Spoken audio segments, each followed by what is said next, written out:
So we created a context. We have wrapped our application with auth provider. So let's go ahead and give it a try. So let's create a new screen, home screen. Let's create a basic component here. So import React, and to start using context we need to use the use context hook. So let's import that as well. Let's import some components, text and view from React Native. Actually, let's import text from ColorAuth and just the native view from React Native. So import from ColorAuth React Native text, and then we want to import the context as well. So you need to import the use context hook and the context itself, which is auth context from.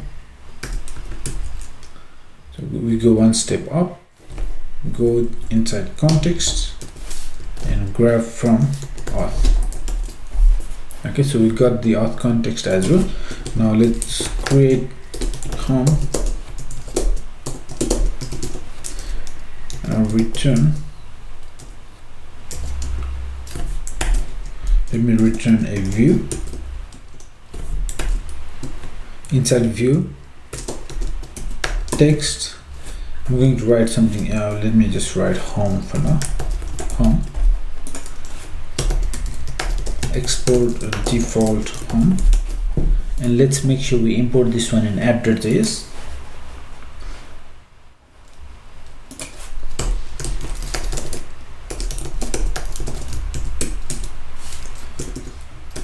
Screens home.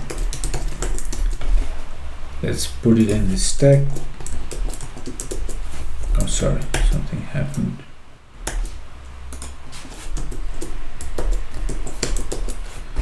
Change the name to something happened here. I think I duplicated, sorry about that. Okay, so let me copy that, put it down, change this to home. That's a screen name component home. Okay, and initial route, let me change to home for now, just so that we can give it a try. Device sake. Alright, so you can see we have home. We can barely see that, but it's there. Alright, so home. So what you want to do here is I want to try accessing the context state.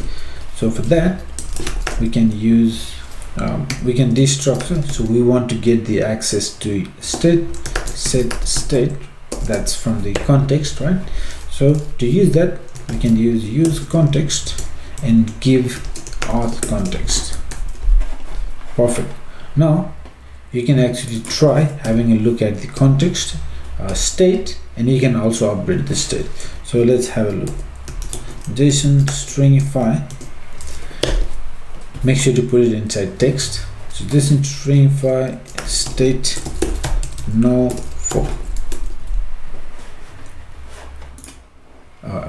Let's make sure we wrap everything inside curly brace because this is JavaScript, and that is awesome. You can see here we have got the user and token from the state. How great is that? Now you can see this global state can be accessed on any components, just like this one. You need to import use context hook, import auth context, and you can access the global state and update the global state like this on any component or any screens.